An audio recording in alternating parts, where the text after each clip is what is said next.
You join me today in the middle of the little village of Torphichen in East Lothian. We're about to head out on a 12-kilometre circular walk that'll pass the Scottish-Korean War Memorial, the huge prehistoric burial site on Cairnpapple Hill, as well as passing over a few other hilltops, with it all starting at the incredible Torphichen Preceptroy. But first, let's check the route map. Torphichen is here, around 40 kilometres west of Edinburgh in deepest West Lothian. We'll start at the Preceptory in the town and head eastward to take a short detour up Gormire Hill to take in the view. From here we'll head back down to rejoin the road and continue all the way to the Korean War Memorial, which is located here. Then it's through the woods and up Cairnpapple Hill, taking another short detour to see the henge and cairn at the top. We'll then track up past a disused quarry and some cliffs before checking out a stone circle. We have a short, sharp climb up the Knock before heading across Knock Hill itself, not to be confused with Knock Hill with a racetrack in Fife, and then it's straight on over the hills following faint tracks until a more defined one down to the road. There's a car park not far from where the track reaches the road, so it's an easy starting point for walking the other direction if you want, by the way. Anyway, from here it's a stretch of dull tarmac road all the way back to Torphichen, which, to be honest, wasn't the best bit of the walk. Anyway, this map is available to download for free from my Facebook page. I'll leave a link to it in this video's description. You can pick it up there. By the way, I started this video with a view of Torphichen's main square, in which is the old Jubilee Well. This was originally built in 1852, but was renovated during 1896 and 97 for Queen Victoria's Diamond Jubilee. There's a metal plaque attached to it with her image on it. It's not used as a well today, but in 2016 a time capsule was placed inside for some time in the future. Interesting to see, but let's head along the road to the magnificent Preceptory. This was founded in the 12th century, likely during the reign of David I of Scotland. It served as the main preceptory of the Knights Hospitalier of St. John of Jerusalem in Scotland. They were a military and religious order, initially tasked with providing care for pilgrims in the Holy Land, but later evolved into a crusading military force. It was a bustling hive of activity through to around the 16th century, when the Reformation put an end to the Knights and the last preceptor of Torphichen, Sir James Sandilands, who, after converting to Protestantism, received these lands in 1564, thereby becoming the first Lord of Torphichen. And the building had a mixed fate, with some of it being demolished, but some converted into the village parish church, a function it still serves today. A really impressive building to visit, and this marks the start of our walk today, as we begin to head out of Torphichen and get into our stride. As we do, now would be a good time to like this video and subscribe for more. Thanks for doing that. And as we head on up the road towards Gormire Hill, I'll catch up with you when we get to the War Memorial.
We're now approaching the Scottish-Korean War Memorial situated in Witchcraig Wood. The memorial was opened on 27th of June 2000, marking the 50th anniversary of the outbreak of the Korean War. It commemorates the 1,114 British servicemen who died in the Korean War, including many Scots. It's a traditional Korean-style pagoda built by Korean craftsmen using authentic materials and techniques, and is one of the very few memorials in the UK designed this way. Today it symbolises peace, unity and respect for Korean heritage, and it's free to visit. As we head off, we're taking the so-called United Nations Way south through Witchcraig Wood before going up Cairnpapple Hill, so I'll meet you up there to tell you about its prehistoric burial site.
So this is Cairnpapple Hill with its Neolithic period ceremonial complex. It's believed to date back to around 3000 BC. It's one of the very few Scottish henge type sites that shows continuous ceremonial and funerary use right through to the Iron Age. You can go right inside if you pay the entry fee, but we just visited to scrounge some water and then made friends with some curious cows, which were quite funny. We stayed a while before heading on towards Knockhill.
This is Knockstone Circle, but not what you might think. This isn't an ancient structure, but was actually built in 1998.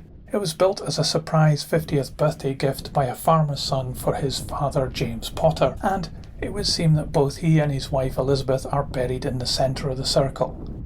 So let's leave them in peace and we'll make our way up the knock to its viewpoint, which overlooks this stone circle. And from now on I'll leave you in peace to enjoy the rest of the walk.